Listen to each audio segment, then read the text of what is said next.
Hi there, Geminis. Welcome to your reading. So, when I was shuffling out this card for you, this spread for you guys, what I saw was I saw this young man. He's about 20, 25, 26. He's looking. He's wearing um, I want to say Renaissance type of clothing, and he's looking into this really dark mirror. It looks like a mirror, but I feel like it might have been like a bronze plate. It's painted black, so you can kind of see a reflective surface. It's really big, so it acts as a mirror. And in the mirror is somebody that looks like him, but the person looks slightly different. So first, he raises his left hand, and the person in the mirror also raises their left hand. And then he raises his right hand, and then he mutters something, and the other person also in the mirror also raises their right hand. And then I'm thinking about oath, swearing in, doing an oath, swearing to tell the truth, things like that. And then I feel like there's like a crack in the mirror, and then it breaks, like the all the pieces break, so it turns from as something that's bronze or iron cast into something that is fragile, like glass. Okay, and that's where the image ends. So in conjunction with that image and this spread, what I feel is there is a massive mirroring energy, and I'm also feeling like I'm not able to pinpoint where the energy is coming from, because you and whoever you're dealing with, you're mirroring one another. Okay, if they're gonna fight dirty, I'm gonna fight dirty. If they're gonna be nice to me, I'm gonna be nice to them. So there's that element that I'm seeing here. So first of all, let me talk about something that can be, it's almost like anticipating that there's going to be conflict in the future, and you're bracing yourself for impact. I feel like you are very tense, and I see you as being in a situation where you don't know what's going to happen, but you're bracing for impact. It's almost like you don't want to be there. You don't want to deal with this confrontation. And you might not want to deal with this person. You don't know how it's going to play out, but you're keeping very, very, very steady to your course because you believe it is the best thing ever. And you could potentially be facing one other person or a group of people, and there's opposition, but you're just like, I'm going to maintain true to my course. And I see like a courtroom, that whole swearing in, promising to be honest and truthful, and to be able to relay information that represents the truth. So I see something like that, possibly a court date with another person, possibly being called to court to summon to tell your side of the story. And then I'm also seeing as well, going back to that mirroring energy, I'm not seeing a lot of work and a lot of finance, career situations that are really occupying the space in your mind. I'm seeing more romance, okay? And let me just relay the information as I see it. I see a huge age difference between two people. You could be the younger one, or you could be the older one. Once again, it's hard for me to pinpoint this energy. And what I have here is, the advent of a birth. This is the birth. This is somebody who is very, very young. They're coming into the world. They're trying to find themselves. And then we end with a very, very old man who has learned everything he is to learn. And he's trying to give the guidance and the advice and the knowledge, to transmit knowledge to the younger generation. Okay, so there's an element about things coming full circle in this spread. And I'm almost like feeling like there are things that you have to learn. You're in the process of unraveling, learning something. And when we are in a learning environment, we have to, be defenseless. We have to also understand that I'm not an expert in my field. So I need to humble myself to take other people's advice.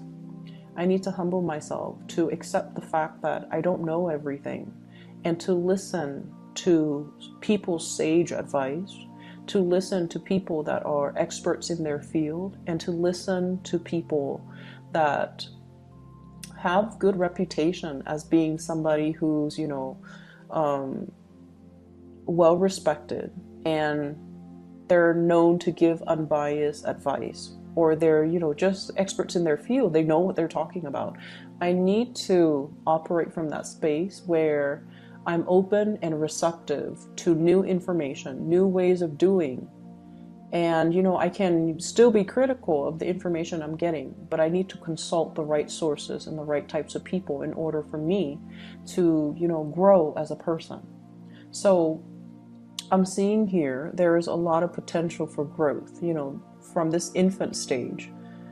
And so when we're approaching life and the new year from this stage of infancy, we need to be receptive, and we need to let information come in, and we need to let our defenses, our guard down, and accept the information that's coming in. So maybe there's a different way to do things that doesn't have to be conflictual.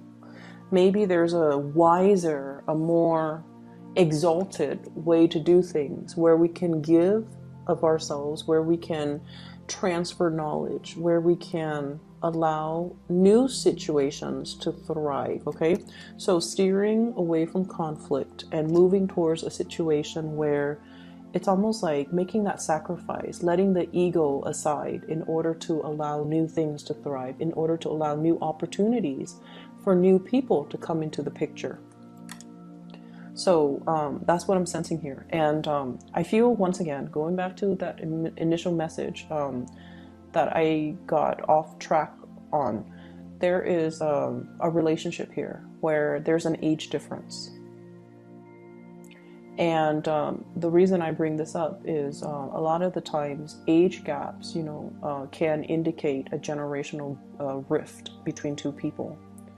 One person operates from more of that place of, I'm feeling, honestly, 1950s types of family dynamics, where the one person is like the breadwinner, the other person is like the homemaker or the caretaker. One person comes home with his usually briefcase, and then the other person that's at home comes and greet them at the doors. The kids are always properly dressed, they're clean, they there's possibly going to sermons on the weekends, on Sundays. So that's the type 1950s Americana type of a family dynamics that I'm seeing. One person might be used to that or might want that. And then the younger person might be looking for something a little bit more exciting. The young person might feel like, marriage is nice and all, but look at the divorce rates. Do we really need the institution of marriage? So one person might be a little bit more of a nonconformist. So I do see ideological clashes, values clashes between two people because of this age gap. And age, when we love somebody, is not really a major factor. But when we think about our childhood conditioning and the environment we grow up in, the age gap can create rifts further down the line, okay? Just based on our worldview of the generation that we grow up in. I mean, look at the new generation. They're so inundated with electronics, and there's like really high rates of, ADD amongst children. So we have to factor these things into the dynamics of the relationship, and we have to really understand where the other person's coming from, okay? And so I see this this attraction, and I see a major age gap. And then I also feel like for many of you, there might also be age gaps in your existing relationship that creates conflicts, that disallows you to see eye to eye with one another. And I feel like there is a very brazen, bold communication that came through from somebody. It could be from your end, it could be from your partner. Bold, brazen communication that was like stark, naked truth. And the reason I say that is because of this card. Okay, so this is here, is equivalent to the Page of Swords. This is like bold, brash communication, and I don't feel that is brash, but I feel like somebody is putting everything on the line. I mean, he's got nothing left to lose, and he's in a little bit of an interesting situation. Okay, so somebody is offering you possibly an interesting proposal, and you might sit with this information and you don't know what to do with it. And I'm feeling inner conflict from your end. I'm feeling like there's something happening here for this week where you are awoken to your passion. You are awoken to something new. It's like whatever flame that has been flickering and, you know, growing to embers and have been kind of squashed out in your life, it's being reignited in a very, very big way.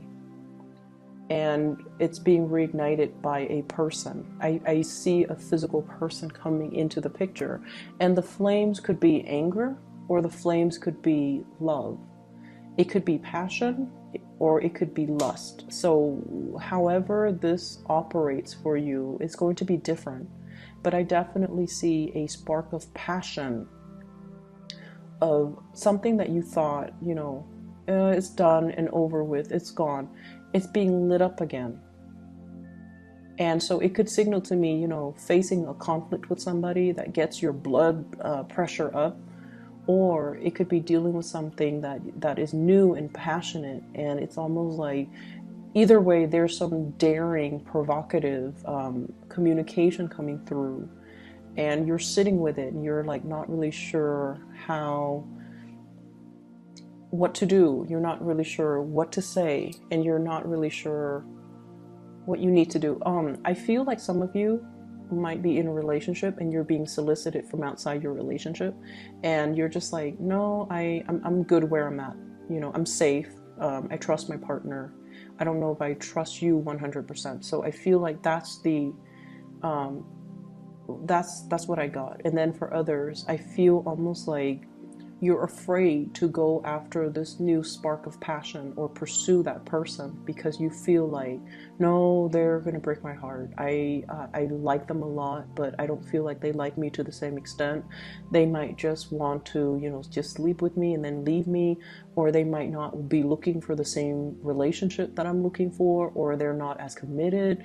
They're a little bit too flighty, so I'm just going to keep my feelings to myself. So I feel that, and I don't know if it's coming from you or the other person. That's the problem, because the energy is very mirrored. You know, it's they behave a certain way, so you behave a certain way, or you're looking at them through a specific lens. Okay, so for example, you know, going back to that expectation, that generational rift, that world view, you see things in a specific way, and then you kind of go out into the world and you look for signs and indicators that kind of confirm your biases. It's like confirmation bias. You're looking for, you're cherry picking evidence. You're looking for things that confirms what you already believe, and you're not open to seeing other things, other ways, other interpretations. And there's a big danger with that. So you might perceive somebody as, you know, oh, they're hot-headed, they're a player, I like them a lot, they're not looking for the same thing, so I'm just going to close myself off and keep my feelings to myself, even though there is this huge spark of passion. So it's all in the spirit of self-preservation from your end. And then I also feel like I also feel you not making a move. I also feel you assessing. And I see two people looking at each other and constantly just assessing one another's motives. But there's very little true communication or true understanding of one another. So that's, you know, Anytime we encounter somebody that's very different from us, it's a good opportunity to learn. It's a good opportunity for us to kind of expand our consciousness and to figure out, why are they doing things like this? We can learn a few things. We can learn better ways of doing even. So the people that I see you dealing with, I have water signs, fire signs, and air signs. Aquarius, Gemini, Libra, Queen of Swords, Queen of Cups, Pisces, Cancer, Scorpio, King of Wands. This is a fire sign, Sagittarius, Aries, or Leo.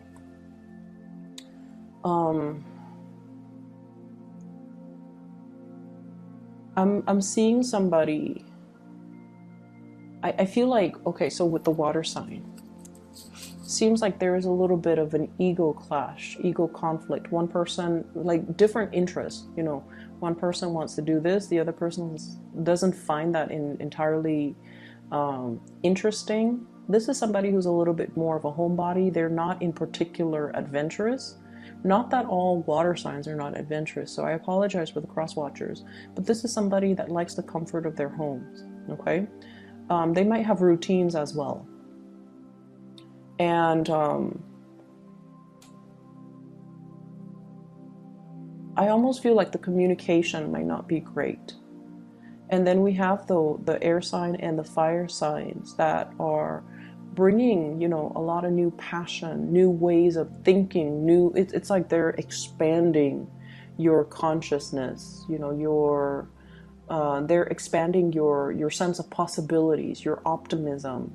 So the energy is very expansive, and I feel like it's a breath of fresh air. But at the same time, there might be that lack of emotional connection. So it's almost like you're not able to 100% feel safe with either people. But it signals to me that there's a lot of options on the table.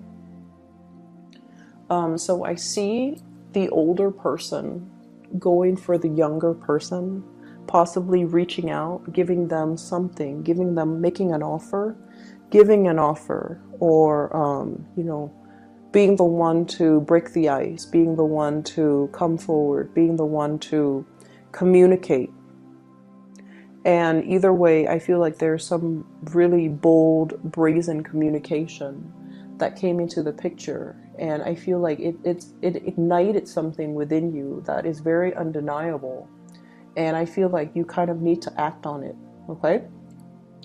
I will leave it at that for you guys. I just see like court case, and I also feel like this love situation where you kind of need to let your guard down, and you kind of need to deal with the person as a new person rather than projecting things, expectations, beliefs, or whatever it is onto this new person. You have to deal with them as a new individual. Okay, I hope that makes sense. So I wish you the best, Geminis. I'll be back next week, okay? I hope the situation clears up for you, and I hope it is helpful and that it resonates with you. Take care of yourself, and I'll see you soon.